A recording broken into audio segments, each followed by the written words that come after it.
all the news the government does not want you to know. Now here's the host of the Inside Scoop, congressional attorney Mark Levine.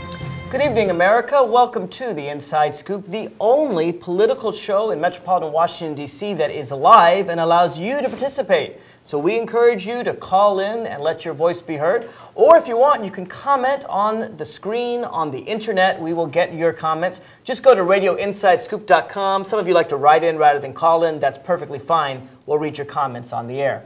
The presidential primary has begun in earnest. The primary season, I should say. Iowa and New Hampshire have made their choices, and the Democrats have winnowed their choices down to 3. Only 3 candidates have gotten more than 15% of the vote. Indeed, only 3 candidates have gotten more than 5% of the vote. And they are, of course, Barack Obama, the winner of Iowa, Hillary Clinton, the winner of New Hampshire, and John Edwards, who's made a respectable 2nd and 3rd place showing. Many Democratic candidates have dropped out, and Democrats are generally happy with their choices. It's a horse race. It's winnowed down, arguably to 2, certainly to 3.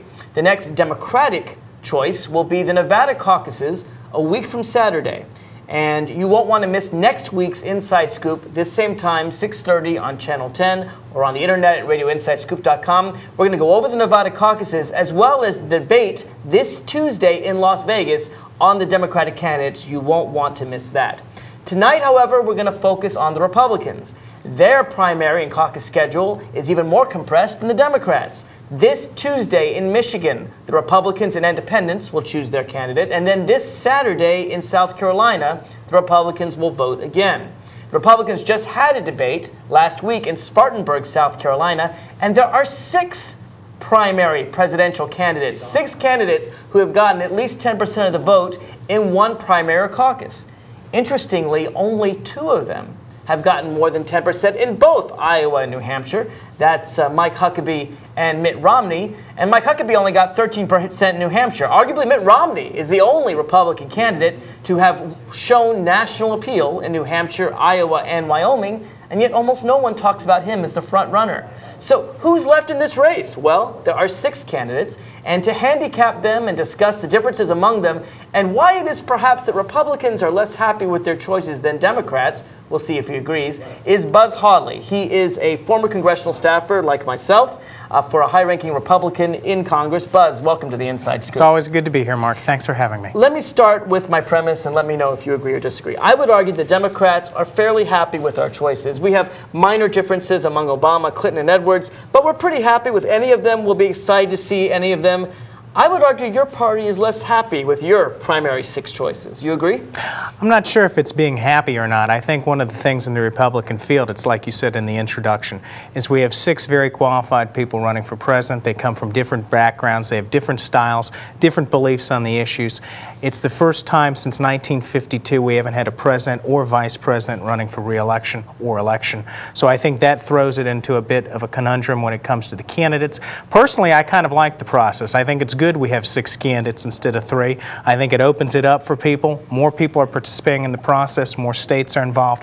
And in the end of the day, I think the Republicans will unify around whoever we nominate to oppose the Democratic nominee. Now, Fred Thompson, in the debate in South Carolina, said that this is a battle for the heart and soul of the Republican Party. And he actually attacked Mike Huckabee pretty strongly as arguably a liberal, he even said. What does seem to me most interesting, though, is that all of the candidates, pretty much all of them, seem to be running away from the current Republican Party, from the current Washington. Let me show you a comment that Mitt Romney, arguably the most establishment of the candidates, I'm not sure. Let me show you what he said about the current Republican Party.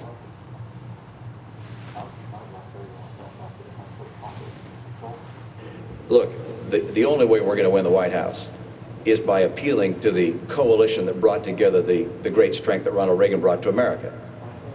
What's happened in America is that Washington has moved away from the Reagan coalition. The Republican Party in some cases has moved away from the Reagan principles. But the principles that Ronald Reagan espoused are what will allow us not only to win the White House, but to keep America strong. This is a battle for the heart and soul of the Republican Party. Let me just stop it here and deal with Mitt Romney for the instance. Now, he says the Republicans in Washington have moved away from the principles of Ronald Reagan. That's a pretty strong indictment. You agree with it? Well, I don't know if I agree or not. I would say that the election of 2006, I think, was a pretty strong indictment of the Republican Party. You lose the House, you lose the Senate. If you look at the primaries right now, the Democrats have a higher turnout than the Republicans in both Iowa and New Hampshire, the two major ones so far. So I'm not sure I disagree necessarily with that. I think that you do have to look, some of these people are trying to distance themselves. The administration's been in for 8 years. There are a lot of people that think they're new issues than ones we faced 4-8 years ago that they want to run on. So I don't really have a problem with them saying that. It's their campaigns. If they want to run it that way, that's fine. And I think it's sort of a normal give and take of a presidential primary process. Is there any one of the 6 primary candidates in the Republican Party that are really running to be the legacy of George W. Bush? I don't think so. I think they all sort of have different issues that they run on. If you look at, maybe Senator McCain's a little closer tied into President Bush's foreign policy. You look at someone like Rudy Giuliani, who has a very strong conservative economic record, but on social issues is a little bit more liberal than some of the other Republicans. You look at Fred Thompson right there. He scored 1% in the New Hampshire primary. Right. Clearly, he had to shake something up, and he needed to. So I think one of the reasons he went on the attack against Huckabee in the debate on Thursday. I want to show his attack because it's very interesting, and he does say it's a battle for the heart and soul of the Republican Party, and let's see exactly how he puts it. And its future. On the one hand, you have the Reagan revolution. You have the Reagan coalition of limited government and strong national security. On the other hand, you have the direction that Governor Huckabee would take us in. He would be a Christian leader, but he would also bring about liberal economic policies, liberal foreign policies. He believes we have an arrogant foreign policy and the tradition of blame America first. He believes that Guantanamo should be closed down and those enemy combatants brought here to the United States to find their way into the court system eventually. He believes in taxpayer-funded programs for illegals, as he did in Arkansas. He has the endorsement of the National Education Association. And the NEA said it was because of his opposition to vouchers. He said he would sign a bill that banned smoking nationwide. So much for federalism, so much for states' rights, so much for individual rights. That's not the model of the Reagan coalition. That's the model of the Democratic Party. I would like... You agree with Fred Thompson. I mean, it's a pretty strong indictment against Mike Huckabee, who won the Iowa caucuses. You heard what he had to say. Do you agree with it? When I see that, Mark, I can't help but think to myself, if Fred Thompson had been talking like this for the last 8 to 10 months, where would he be in the polls now? I think a lot of commentators who watched this debate the other night thought it was kind of a new Fred Thompson who was coming out, going on the attack, saying things he probably should have been saying before when maybe he was running a more modest campaign, sort of thought he was the heir apparent, didn't really have to do a heck of a lot. I think it's a bit of a harsh indictment on Mr. Huckabee. If you look at Governor Huckabee, obviously I'm for lower taxes and for strong budgetary measures to keep spending down. But I also think if you look at some of the tax increases that he talks about there, they were mandated by the state legislature. He didn't really have a lot of choices with it. There were supermajorities that passed some of these tax increases, and he had to do it. So I'm not sure that's necessarily a fair comment. I think it's something Thompson went too far? I think he went a bit too far, yeah. But I think for Thompson, he had to do that because if he doesn't get any traction in South Carolina, if he doesn't get any traction in the southern states, his campaign, from the way I see it, is finished. And if you look at Mr. Huckabee, that's where he's got to draw his votes from, or the people, I believe, that will go with Mike Huckabee may choose Fred Thompson. Well, let's go down the litany of things that Thompson complains about, because I think it's all about, as he says, a battle for the heart and soul of the Republican Party. Guantanamo Bay is interesting. Mike Huckabee says we need to close down Guantanamo Bay. I think John McCain agrees as well. Correct me if I'm wrong. I think he also has said that. I think he has. Yeah. I think he has. But Fred Thompson says the Republican Party is all about Guantanamo Bay. It's all about not allowing them to have ordinary due process in American prisons. It's all about putting captured war criminals in Guantanamo Bay and saying no due process for them. That's obviously the Bush position on it.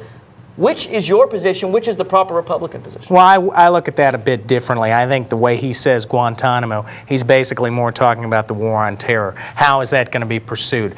You know, if Mike Huckabee says we're going to close Guantanamo Bay, I mean, that's an issue we can debate internally in the party. In fact, you'll have debates probably in the general election about whether that's the right thing to do or not. And we've talked about the due process issues before. But his argument is that really they shouldn't be tried in American courts. That's the heart of Thompson's argument. Yeah, but he didn't say that in that debate. He said, he talked about closing it, keeping it open.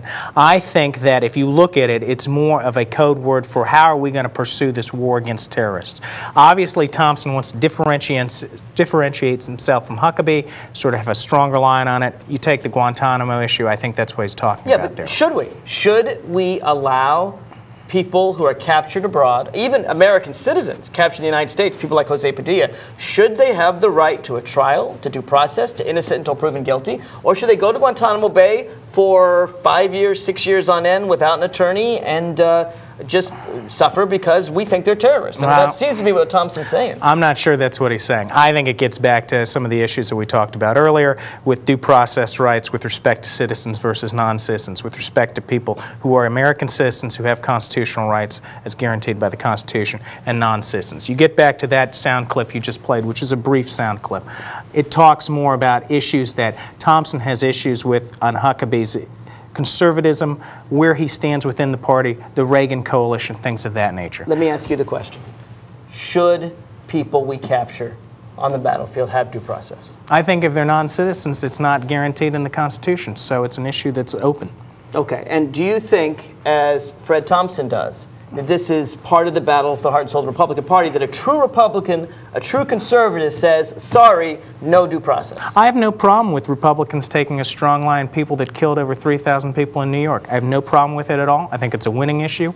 The Democrats want to oppose it, that's their choice. So you think it's a winning issue to capture someone on the battlefield, and it's because not someone necessarily thinks he's a guilty. battlefield. Well, it is more the of people a, in Guantanamo Bay, okay, right. Are you sure they're all guilty? We're not sure they're all guilty, no, but they have certain rights that they have, reasons that they've been captured for that very reason. And I'm not sure if they're non-citizens and if they're terrorists, they deserve due process. What if we don't know if they're terrorists or not? How do we find out? You find out through just sort of the research, looking at it. They have to have good reason to be there. They're not angels. They're not choir boys. How do we know that? Well, how do we not know that? Well, I mean, that's an open question. You asked that, how do we know it? No, we're just not taking people off the streets and taking them into Guantanamo. I don't know that we're not. In the United States, you get back to that example. To put someone in jail, you need to have probable cause. That's you need right. to have a warrant. Then you give them a full trial, innocent or proven guilty. They have attorneys. And if you prove that they have committed these crimes beyond a reasonable doubt, the penalties are quite severe. You can execute people. And I have no problem with that, by the way. The question is whether we should be able to hold people indefinitely without trial without presenting any evidence to a court of law. Fred Thompson seems to feel that's part of what the Republican Party is about. Mark, we tried that. We tried that in the Clinton administration. We had subpoenas. We had due process rights to non-citizens who were terrorists, and we had 9/11. So no, I have no problems with it.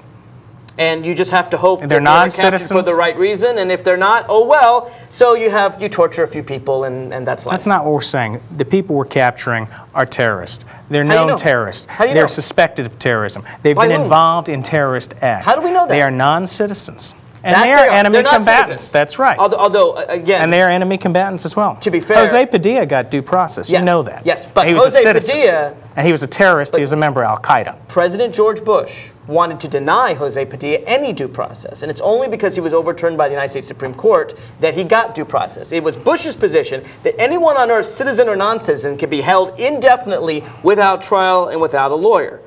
I take it you disagree with No, the I disagree president with on that. I do disagree with that. Okay, that at least is good to hear. The other issues we'll get to after the break, but I want to go over the other things he talked about: taxpayer money for illegal immigrants, the NEA, banning smoking. Are these the Republican principles we're talking about? Folks, if you want to join in the discussion, we encourage you to do so. The telephone number is 571-749-1166. You can also comment on the web at radioinsidescoop.com. Who's your choice for president? We'll be right back after this.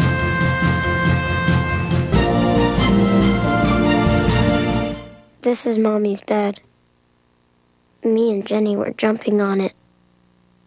Mommy's gun fell on the floor. I was a cowboy. Bang, bang, bang, bang. I said, Jenny, wake up, wake up. It's just pretend. But she wouldn't wake up.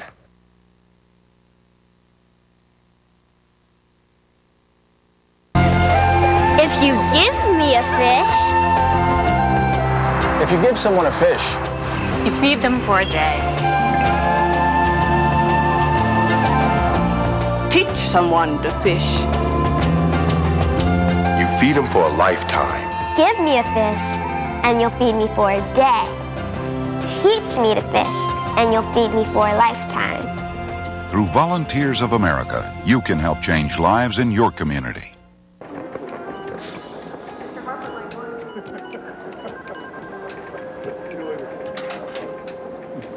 Oh, hey, mister, studied algebra in school and got a better job than I could. You take the last couple. Oh, no, mister. Stuck in an entry-level job because you only learned basic math. I don't have a boss riding my butt like you do, so you take it so you can get back to your desk. You know, I probably should, but maybe Miss AP Calculus with the $200 haircut in the big office upstairs would like a cup. Oh, no, Mr. What was your name again? Never mind, it doesn't matter. I'm too busy doing important things to care. I just came down for some sweet and stir. You know, if my limited math abilities weren't keeping me from getting a better job, I'd quit this afternoon. I don't blame you. But thank goodness you're stuck here because we really need someone to make the coffee.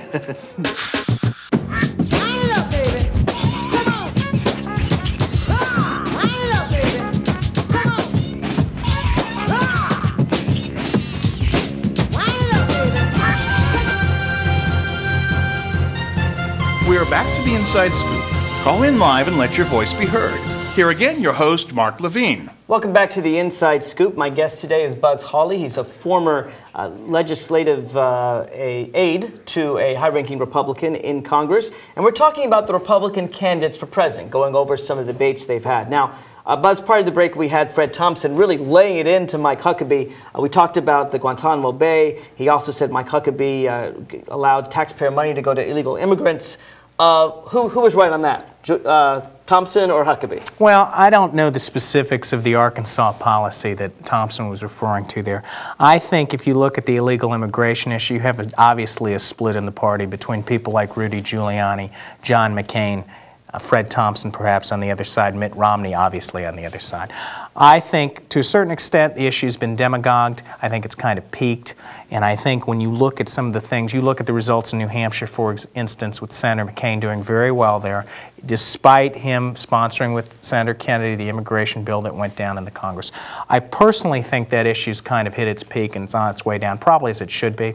But I don't know the specifics of the Arkansas. Well, we'll come back to the immigration issue. The other indictments, you know, National Education Association, how dare he work with teachers. Right. And then the culmination, it seemed, was the idea that we would ban smoking in public places nationwide. The heart of Thompson's argument is that it's regards to domestic policies, not with regard to social policies. No one disputes that Mike Huckabee is, you know, strongly anti-abortion, it doesn't support gay rights, you know, firmly believes in putting prayer in schools and all those kinds of issues. But his complaint, Thompson's complaint, is that Huckabee on economic issues is too liberal for the Republican Party. Do you agree with Thompson or do you agree with Huckabee? I don't think, again, if you get back to the tax issue, it'd be interesting to see how Huckabee would govern as president. Because as I said before the break, in Arkansas, the issue of taxes is one that the legislature can basically mandate on the governor, which they did in certain instances. So I think sometimes the presidential candidates attacking Huckabee on that's a bit unfair. I don't think he particularly does a good job of explaining the issue. When he's pressed on it, he didn't really the other night. But if you ask me if he's going against all of Republican economic policies when it comes to the Reagan coalition or what have you, I would disagree with that. In fact, I'd say, and I'm not a supporter of Governor Huckabee by any means, but I think that he's reaching out to a different coalition of voters that obviously can help us in this election if he decides to go that route and he gets the nomination. Well, let's show who he's reaching out to, because he's reaching out to people that Republicans don't generally reach out to. I'm not talking about social conservatives. They reach out to evangelicals all the time. I'm talking about the people that we see in this next clip. Okay.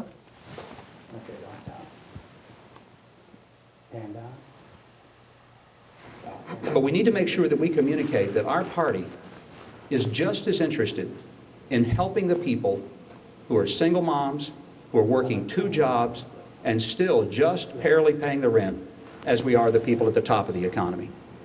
And that's not something you normally hear from Republicans.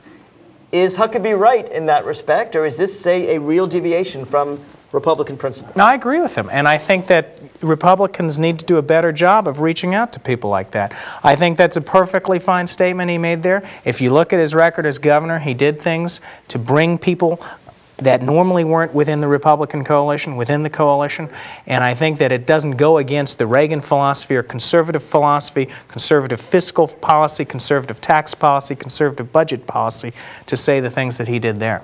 But isn't this the kind of rhetoric that leads to attacks like Thompson's? I don't know if it's personally that attack or if it's that statement that led to those kind of attacks. I think he was dealing more maybe with the foreign policy issues, some of the things you brought up about the NEA, about the smoking, things that are normally not associated with the presidential campaign that he was probably going after. Let me show you a clip that shows Ron Paul talking about the Republican Party, where it's gone and where its future is.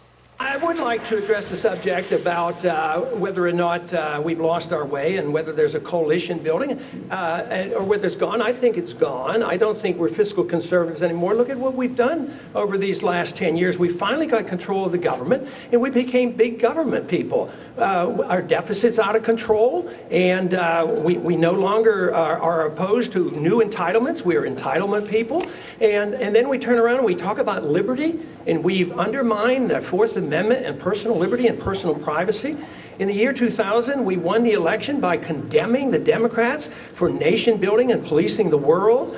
And now, what are we doing? We're policing the world. We're involved in all of these countries around the world and threatening going into Iran and in Pakistan and on and on. At the same time, our economy is suffering to the point where we can't even finance what we have here today. We have to borrow from the Chinese, and the dollar is crashing. So no wonder our coalition is breaking up. We actually have lost our way. Now, over the years, I've never voted to spend 1 penny of the Social Security fund because I'm a fiscal conservative. If you want the Social Security system to work, get people who will vote against robbing the Social Security fund. Thank you. Now, that's a very strong indictment of the current Republican Party, and I want to know if you agree with it. We can take it step by step. Ron Paul says the Republican Party, speaking really of the Congress that's been governing Washington for the past 6 years until the Democrats could control, that they're not fiscal conservatives. You agree?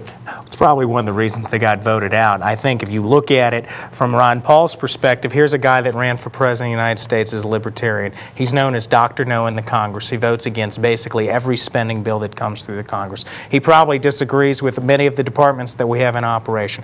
I don't think necessarily when he says that we've lost our way on spending issues that he's right. I think he's referring to more specific examples of what went on in the Congress, the earmarking situation. But you would agree that the Republican Party, at least as it's been governing for the past 6 to 7 years, is no longer the party of fiscal conservatives? No, I still think it's a fiscally conservative party. If you look at what the president did this Congress, with the Democratic Congress, with a lot of the appropriations bills that came through, he basically determined the spending levels that were going to be spent by the veto, by things that he did. But this is all part of a trick, right? When the Republicans are in power, doing Republican priorities, big government priorities, the way that Ron Paul's talking about, new entitlements, the kind that Ron Paul talks about, that help Republican groups, like, for example, huge corporate welfare to oil companies. That's a Republican constituency. What is corporate welfare to oil companies? All the massive amounts of taxpayer dollars that we give to... example of that? Well, we give research and development credits to oil companies that we don't give even to new resources. We should. So, but the point is, here you have Exxon and Mobil,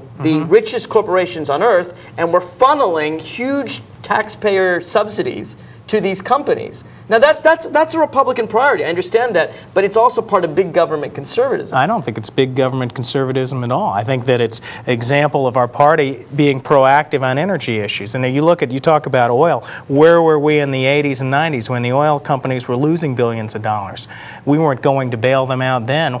You know, you're bailing them out now, but the point is... You're not bailing them out Sure now. You are. You're right. They're very rich and you're giving them more riches. Exactly. But my point is that it's big government conservatism. That's what George Bush has been all about. That's what this Congress has been all about. Spending massive... Ron Paul talks about massive deficits. We've never seen deficits like the ones that we have now. So do you think that Ron Paul's right that the Republican Party is no longer fiscal conservative, is a big government party with massive deficits and new entitlements, and that has to change? No, I think he's wrong. If you look at the deficit, it's an unfair comment anyway, because we're at a war that was started on 9/11 when we were attacked. Well, no, so part of that deficit, hold on, let me finish. Yeah. Part of that deficit is from fighting a war in Afghanistan against the Taliban, against people that sponsored al-Qaeda to attack us on 9/11. So that's a nature of the beast. It was the same in World War II. So it's an unfair comment. With respect to his talk on fiscal conservatism, he takes a pretty extreme view, I would argue, on spending in government He wants to abolish various cabinet agencies. And I'm kind of curious, he talks about new entitlements. I don't know what these new entitlements are.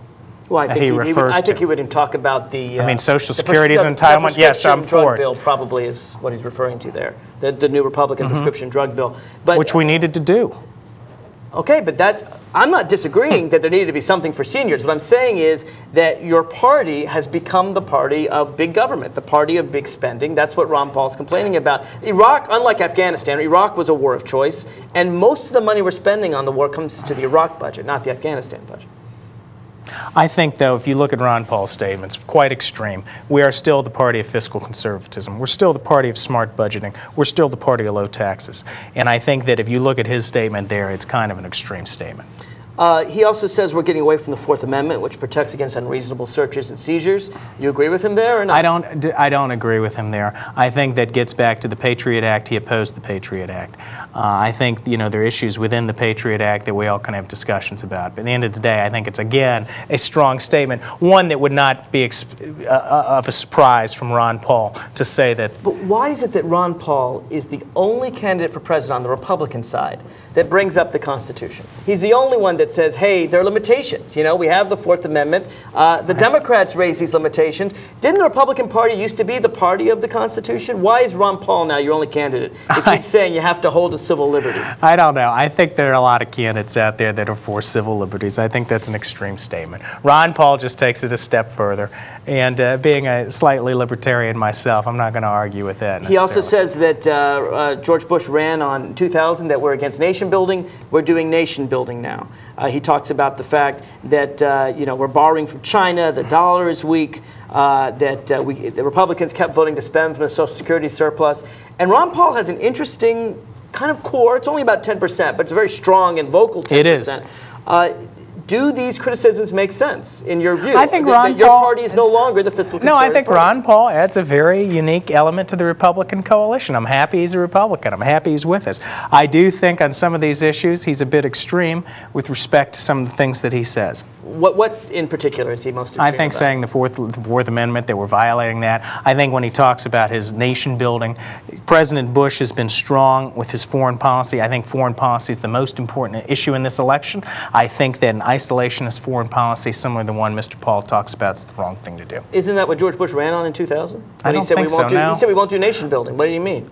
I don't think nation building is what's going on in the world today. That's I think not what we're doing in Iraq? we're defending ourselves is what we're doing. In Iraq? As we're allowed to do. Yes, we are. So you argue in Iraq we're defending and Iraq's ourselves. working very well now with the surge going well and everything you like that. You argue that's not nation building. That is not nation building, I would say. We're defending ourselves. All right. Let me give you a chance to call in, folks, and join in the discussion. It's easy to do.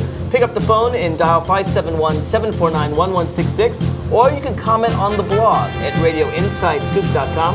We'll be right back with more of the Republican presidential debate right after this.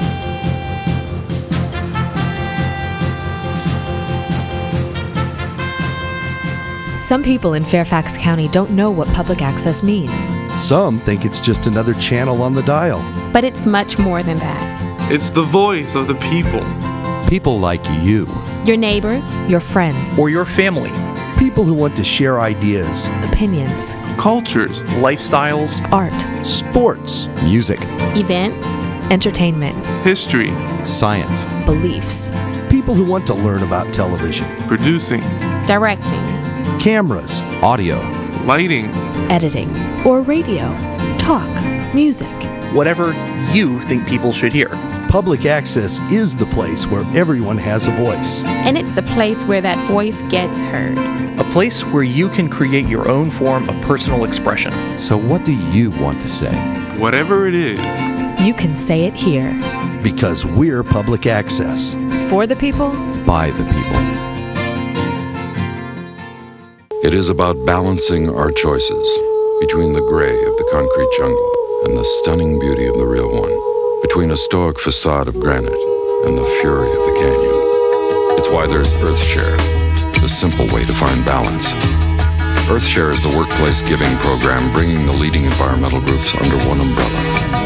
Support EarthShare, support them all. EarthShare. Please ask your employer about workplace giving. To learn more, visit our website.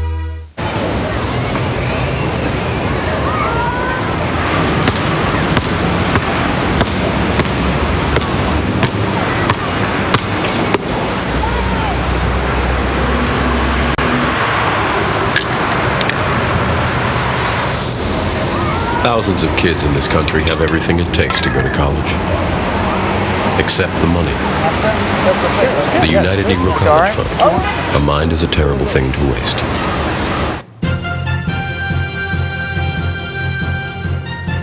We're back to the Inside Scoop. Call in live and let your voice be heard.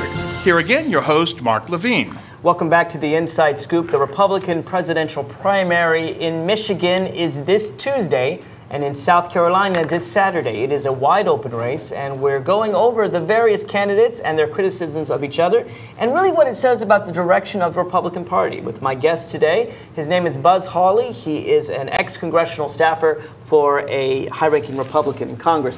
If you want to comment, you can call in. You can also comment on the blog at radioinsidescoop.com. I want to go now to one of the comments we have on the blog. This is from Robert, and Robert writes, how can Republicans be for small business when they create a corporate breeding ground that feeds on running out the smaller business? I don't know how it's mutually exclusive to be for big business and small business. What we're for as a Republican is for keeping taxes down, having an environment of an entrepreneurial spirit where people can go and get jobs and have employment and have a way to feed their family and pay their mortgage, similar to what we saw in the clip from Mr. Huckabee a minute ago. So business bashing is something I don't really understand. No, but when it comes to consolidation of business, when it comes to big business, whether it be the FCC or Walmart or anything else, it seems that the one thing that Republicans really don't like anymore is the old antitrust laws put forward by Teddy Roosevelt, even before Teddy Roosevelt, breaking up the big corporations, making sure we have a lot of competition. When it comes to monopolies, a monopoly's best friend is the Republican Party. I don't think so. The FTC's been very strong under President Bush. He had one of the leading antitrust experts run that department for many years. I know that because he was the dean at the law school where I went. So no, that's not true, and if you look at it, you look at the Microsoft case, other cases like that, that's just not a true statement. Well, how about media consolidation? What about it? Well, the FCC is working hard, it seems, to allow more media consolidation in city after city. That's definitely a Republican side. Well, there's still rules that are in effect that the FCC has with respect to who can own various media businesses. Right. Percentages for our newspapers, for mass media, for television, things like that. But so no one's saying we're going back to the era before Theodore Roosevelt and the trust busting. The Republicans simply have a very strong philosophy on business, keeping taxes low, making it so people can start their own businesses, smaller businesses, bigger businesses, what have you. It's a diverse business class that we have in this country now, and I think the Republican Party is responsible for a lot of that. But isn't Republicans, it seems to me, are all about weakening regulations that protect competition. You want to make sure that businesses can do whatever they want. You don't want regulating whether they have products that are healthful or not. You don't want regulations to decide whether you have worker safety or not. You don't want, for example, the media consolidation, you want to weaken those very rules you talked about to allow fewer companies to control more of the media. Isn't that part of the Republican Yeah, but it's kind of funny you say that because here we are on a television show where people, and the blogger participated through a blog. We don't have the same things that we had 10, 20 years ago. We have the internet. We are probably the foremost era of our country where people can communicate freely, where everybody seems to have a blog these days. And your party wants to stop the that. old dinosaurs of the newspapers and television stations, the only way you can communicate, and your party wants to stop it's just not necessarily true. How do they want to stop it, Mark? Internet neutrality. Democrats support internet neutrality. Democrats believe that everyone should be able to go anywhere on the internet without penalty. It is your party that argues that companies should be able to charge you for going to their competitor. If I use Verizon and I just want to look at AT&T's site, Verizon can make that site slower, they can make it charger, and it's your party that wants to destroy internet neutrality. No, it is not. That's very diverse. There's sponsors on both sides of the aisle on that issue, and then the net neutrality issue. You support net neutrality, Buzz? Net neutrality is not. I have to look at it more. I'm no expert on net neutrality. Okay. I will say I am for free exchange of ideas in the internet through this forum. Well, good. And I think that you'll see that that is part of net neutrality. Let me go to more tax and spend issues and to John McCain. John McCain was asked a question that virtually every Republican, I think, hides from. John McCain is known for his straight talk. He prides himself on always telling the truth to the American people. Listen closely, and you tell me, Buzz, whether he answers the question that Chris Wallace asked him. Okay.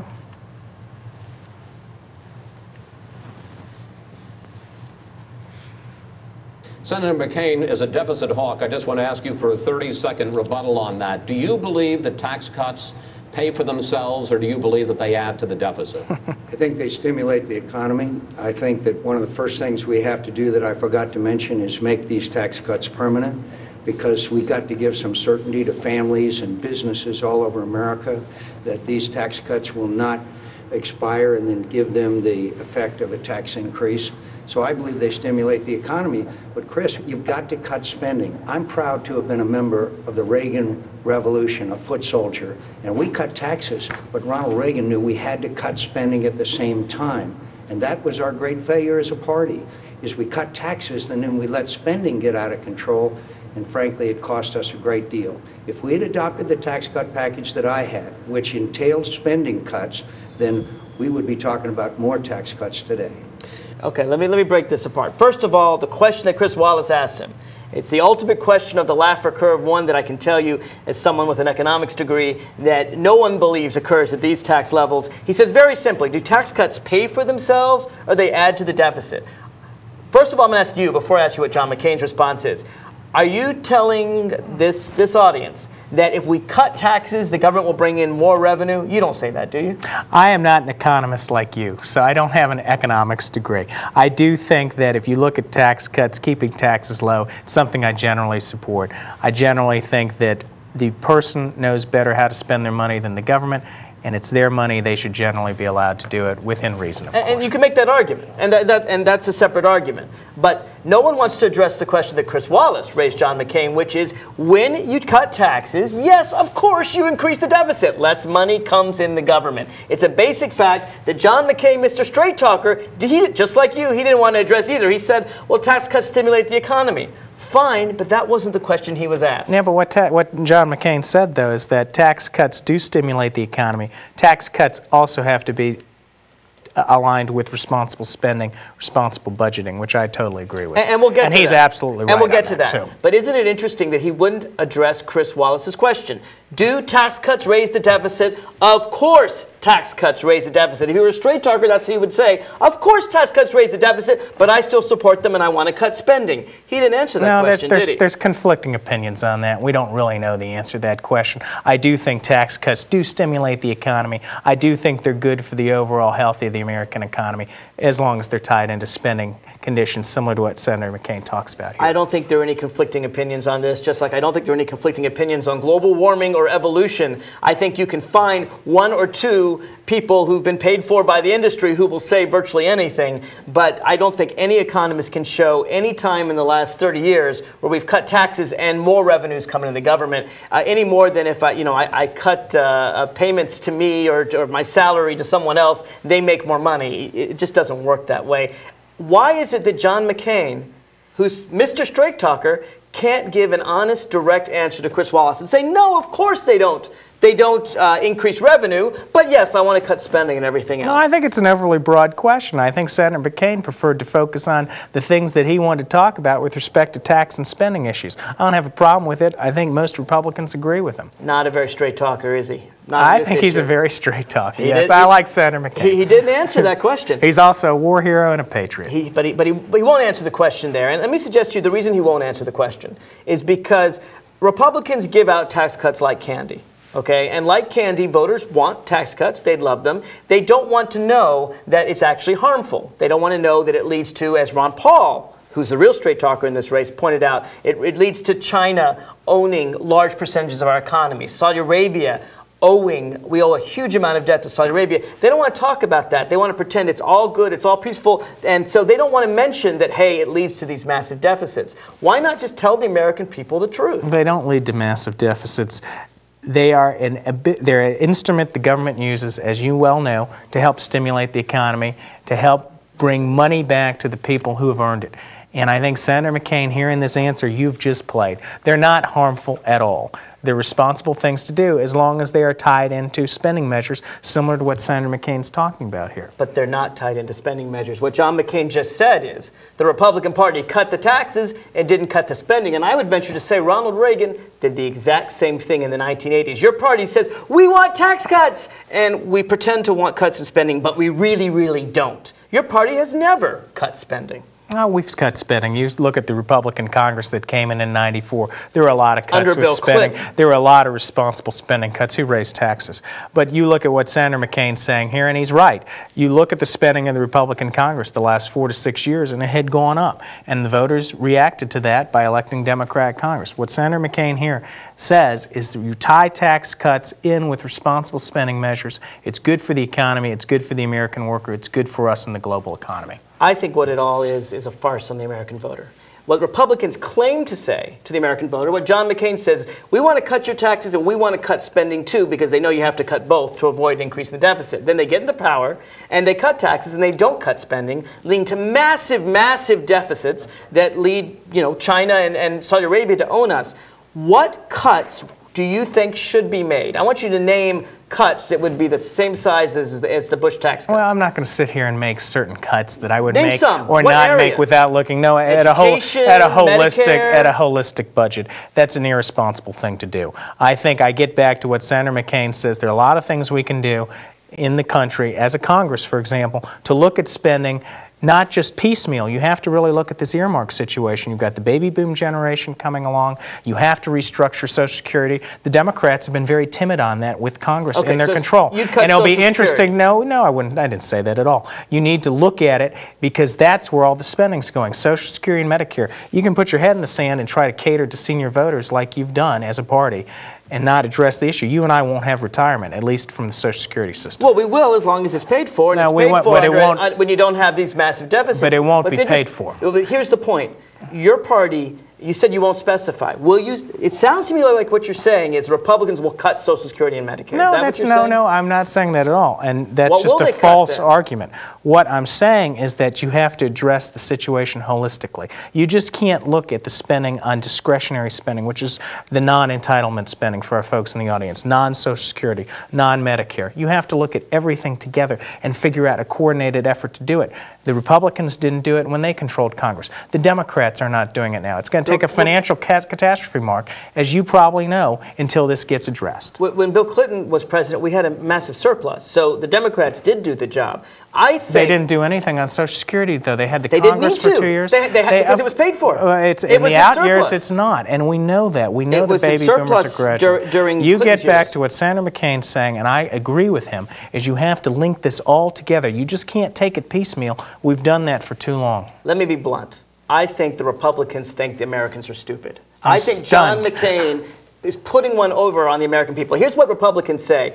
We'll cut your taxes, and we'll also cut spending, but we won't specify what spending we'll cut because we know that you actually like your Social Security and you like your Medicare. So we'll tell you we cut spending, but we don't mean it. We really won't. What we really will do is be massive deficits, and that way our children, our grandchildren, they'll have to pay twice as much taxes as we do, but we'll put off the problem to another era, and just like somebody maxing out on their credit cards, you'll be happy now, and we won't tell you about the facts to come later. That's your party, isn't it? No, I mean, I can't respond to fantasy. I mean, maybe you also believe Star Wars is true, too. I think a lot of the things you say are just not true. And I think what Senator McCain's doing is being very responsible, talking about tax policy, talking about spending policy, linking it together with the issues like Social Security and Medicare, the non-discretionary spending issues that the country has to face, or else we're not going to have Social Security. I think what you find is that the Republicans never specify what spending cuts they want. They talk all about tax cuts. They won't specify spending cuts, and they do that because they know American people will eat all this candy,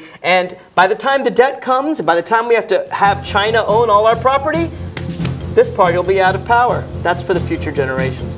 We'll be right back with more of this discussion. Folks, if you want to join in, you can call in, tell me I'm wrong, tell Buzz he's wrong, tell both of us we're wrong. It's your right to do that right here on The Inside Scoop. Give us a call or write in on the blog at radioinsidescoop.com. We'll be right back after this. This is Mommy's bed. Me and Jenny were jumping on it. Mommy's gun fell on the floor. I was a cowboy. Bang, bang, bang, bang. I said, Jenny, wake up, it's just pretend. But she wouldn't wake up.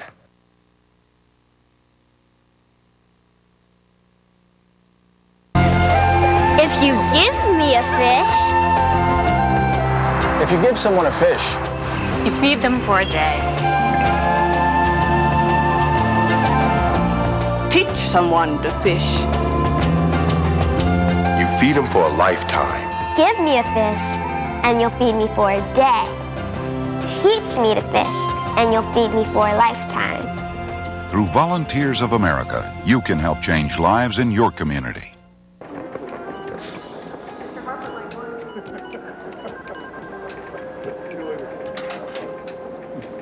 Oh, hey, mister, studied algebra in school and got a better job than I could. You take the last couple. Oh, no, mister. Stuck in an entry-level job because you only learn basic math. I don't have a boss riding my butt like you do, so you take it so you can get back to your desk. You know, I probably should, but maybe Miss AP Calculus with the $200 haircut in the big office upstairs would like a cup.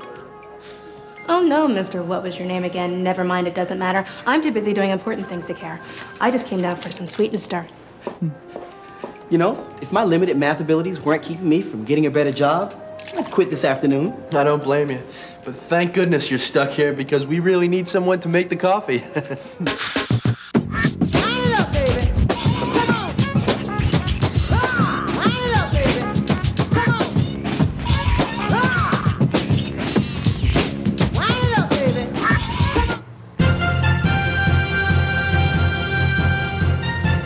We're back to the Inside Scoop. Call in live and let your voice be heard. Here again, your host, Mark Levine. Welcome back to the Inside Scoop. The Republican primary race is very close, and there's a race in Michigan on Tuesday and a race in South Carolina on Saturday. I'm talking with an ex-Republican an ex Don't throw me in that briar patch, Mark. Staffer in Congress, a current Republican lobbyist, Buzz Hawley, on the Republican candidates at the most recent debate in Spartanburg, South Carolina. And there was a lot of talk about the direction of the Republican Party, a lot of talk about spending. And it's interesting, Ron Paul, many Republicans, including, for example, Fox News commentators, were really pressing him as, no, you're not really a Republican. You're not a true Republican. He argues that he's the truest Republican. I want to play for you a clip from the debate on this.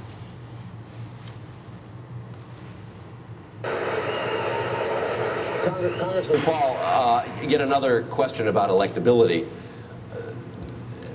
Do you have any, sir? There's always the question as to whether or not you are in fact viable. Your differences with the Republicans with the rest of the Republicans on this stage has raised questions about whether or not you can actually win the Republican nomination, sir. Well, we've only had 2 little primaries so far, so it's pretty premature to decide which one is going to be the candidate. But you know, when you think about it, if you measured everything I've ever said, every vote I've ever taken against the Constitution, you know, I'm a strict constitutionalist. Are you suggesting the Republicans should write me off because I'm a strict constitutionalist? I'm the most conservative member here. I have voted, you know, against more spending and wasting government than anybody else. So you're suggesting that I'm not electable and the Republicans don't want me because I'm a strict fiscal conservative? Because I believe in civil liberties? Why should we not be defending civil liberties? And why should we not be talking about foreign policy that used to be the part of the Republican Party? Mr. Republican Robert Taft didn't even want us to be in NATO. And you're saying now that we have to continue to borrow money from China to finance this empire that we can't afford? Let me see if I get this right. We need to borrow $10 billion from China, and then we give it to Musharraf, who's a military dictator who overthrew an elected government, and then we go to war, we lose all these lives promoting democracy in Iraq.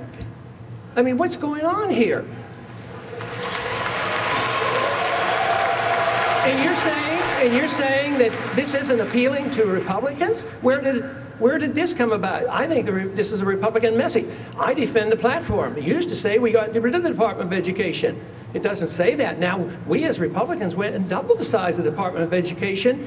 So where have we gone? I think we've lost our way. And then the insinuation that I am less Republican because of that? Congressman, thank you very much. We have to take... Well, this is very interesting. Now it seems that the commentators are saying Ron Paul is different from the rest of the Republicans. Ron Paul says basically, yes, but I'm more Republican than the other fields. I'm a strict constitutionalist. I believe in civil liberties. I'm the most conservative member. I voted against wasting government, against the earmarks. And in foreign policy, I take the old Robert Taft Republican school of avoiding empire, and I want to abolish the Department of Education. They want to double it. One, is Ron Paul very much different from the rest of the field, as Kirk Cameron, and he seemed to agree? And two, who's the most conservative? Well, I think when you look at Ron Paul, if you look at all the 6 candidates that are remaining in the Republican presidential race, they run across a spectrum. I think they're all Republicans. They all have pros. They all have cons. I think if you look at Ron Paul, there are a lot of things that he brings to the table. And I tend to agree with him on some of the things that he talks about, the civil libertarian aspect of things. I mean, I think the strict constitutionalist part of things is an important thing. There are things that I do disagree with him on the Department of Education, abolishing that. I don't agree with that. I don't think it's a good idea. But he's more conservative than you are on that, isn't he? I don't know if conservative is the right term. Well, more limited He's government probably than you more are. strict constitutionalist than And I. more limited It is government. not. That probably is true. But I think that he adds something to the debate, and I think he's been a very useful addition to the debate. And I think you look at the other candidates, they also have things that they share with Mr. Paul as well. Now, Fox News at one point excluded him from the debate, and Kirk Cameron, who asked him that question, who has very conservative leanings, seemed to be saying, with not too much subtlety, you're not viable. You are not within the range of the Republican Party. No, I think Carl Cameron has a job to do where he asks those questions, and I'm not sure that he was saying that, yeah. Okay, but so you don't think he's out of the mainstream at all in terms of the Republican Ron Party? Paul, I don't think he's out of the mainstream. No, I think he is a certain end of the mainstream, but he's not out of the mainstream. All right, let me move on to the question of immigration. And there was a question asked to Rudolph Giuliani on immigration in New York, and his response was very interesting. Let me show you that, because I think it has to deal with that aspect of the debate. Mayor Giuliani, you said that it was so important to you that illegal immigrants not fear reporting crimes, that you insisted police not ask their immigration status. For that, some of your colleagues accuse you of running a sanctuary city. As president, would you object if other mayors insisted their police not ask immigration status? Well, the reality is it would have been absurd to ask illegal immigrants reporting crimes about their illegal immigrant status, because then you would not have gotten the information about the person who committed the murder, the person who committed the mugging, the person who committed the rape. And a person who commits those kinds of crimes doesn't look for green cards when they commit those crimes. So it would have been irresponsible in the highest degree to not allow them to report it. And the policies that I had in New York with regard to illegal immigrants, which allowed illegal immigrants to report crimes, helped to bring crime down more than any city in America, more than any city in the history of America. So I'm very proud of it. Had I done anything else, I think I would have ended up with a city that had the problems before I came into office. Same thing with allowing children to go to school. I allowed children of illegal immigrants to go to school. I had 70,000 children of illegal immigrants. What was I going to do? Allow them to be on the streets so that they could become the victims of crime on the streets, maybe engage in crime themselves on the streets? Those were the exceptions that were made. On the other hand, we reported every single criminal. We reported every single person suspected of crime. We reported so many to the Immigration Service that the Immigration Service actually asked New York City to stop reporting. Okay, so it seems reasonable to me what he's saying. You can't ask illegal immigrants their status when they're reporting crimes, because otherwise crimes go up, and you have to allow their children to go to school, otherwise they're out on the streets. It seems reasonable to me, but that's because I'm a liberal, and I think those are liberal answers. You agree? I don't think they're liberal answers. I think it seems reasonable to me, too, which is frightening we agree on this. It is frightening we agree. But I think that if you look at Mayor Giuliani, he's trying to govern a city, and I think what his answer points out there more than anything else is the need to have comprehensive immigration reform in the Congress. It's not fair to put all these burdens on the cities and the states and the towns to do all the work the federal government should be doing. I think it's been a bipartisan failure. But they're attacking Rudy Giuliani precisely. People like Mitt Romney or Fred Thompson even are attacking Giuliani for doing these kinds of things. They're accusing him of having sanctuary cities, for allowing children of illegal immigrants to go to school. And a lot of people in your party are saying that's excessive. We shouldn't use taxpayer money to have illegal immigrants go to school. I agree with Giuliani. Well, who do you agree with? Well, I think if you look at Mitt Romney on this issue, Mark, I do think he's demagogued it. And I think demagoguing immigrants is something that unfortunately is a little too easy to do, and it shouldn't be done. I think that again gets back to the Congress's failure to really act on this issue, because they put these mayors, they put governors, they put town council members, county boards of supervisors in a position where they have to do something like this. And I think if you look at Giuliani's answer, it's a fair answer, it's a responsible answer. I think when you get down to the issue of illegal immigrants attending schools or bumping legal immigrants out of spaces in state colleges and universities, things like that, it's a very nuanced issue, but it's something that the Congress has not dealt with in a forthright manner, and I think it's caused the problems. John McCain was asked about Congress's failure to deal with immigration in a forthright manner, just as you have. Let me play I'd like to focus on immigration, which polls indicate is a big issue here in South Carolina, as it was in New Hampshire. Senator McCain, the president's push for immigration reform failed mainly because of disagreements over your plan for dealing with the 12 million people now here illegally. You say you've learned your lesson, you'd secure the borders first, okay? Then how would you deal with the illegals? Actually, it failed because the American people had no trust or confidence in the federal government to do its job. Because we had passed a law in 1986 that said we'd allow citizenship, and actually what happened was that we didn't secure the borders as we promised. So Americans need to restore their trust and confidence. Well, let me ask you this. Do you agree with the moderator's assessment that it failed because people disagreed with John McCain's plan, which was also, frankly, George Bush's plan with some modification? Or do you agree with John McCain's assessment that it failed because the American people had no trust in the federal government? Or do you have a different assessment? No, I mean, I think if you look at his answer, the 1986 law he's talking about, the Simpson-Mazzoli Act, it allowed illegals to gain citizenship without doing what Senator McCain did, which is the other side of it, which is what was supposed to be linked to, which is securing the borders so that illegal immigrants could not come in as readily. I think that, you know, one of the things he's talking about here is we are a nation of laws, and legal immigrants, we're a nation of immigrants as well. They come to this country, they follow the laws, they get citizenship because they have followed the laws. And I think that what he's saying here is that the reason his bill failed was, number one, because you had this breakdown in the 1986 bill that which Ronald Reagan signed, by the way. Which Alan Simpson and Roland Mazzoli passed too, so it's a bipartisan bill. Second of all, that I think in one area he's also talking that we don't have any trust in the government to actually act on this issue, which gets back to what we were talking about earlier. But isn't one of the reasons we don't have any trust in the government because we've had George Bush and the Republicans run it for so long? I mean, here your party controlled all the levers of power, and yet John McCain is saying the American people have no trust in the government. What did your party do wrong? Well, I mean, if you look at the 1986 bill, the Democrats control both the House and the Senate well, so you can say there's a breakdown there if you look at it from a more longer-term view. I think what Senator McCain here is saying is very apt, is obviously we have to find a path for citizenship for these people that are here illegally at the current time, same time securing the borders. And I think that that particular idea is an anathema to most people in your party. But we have to end the debate here. Buzz Hawley, I want to thank you very much for coming here. Next week we do the Democrats. We will go through the Democratic debate in detail with the three major candidates that are left remaining for now. This is Mark Levine signing off.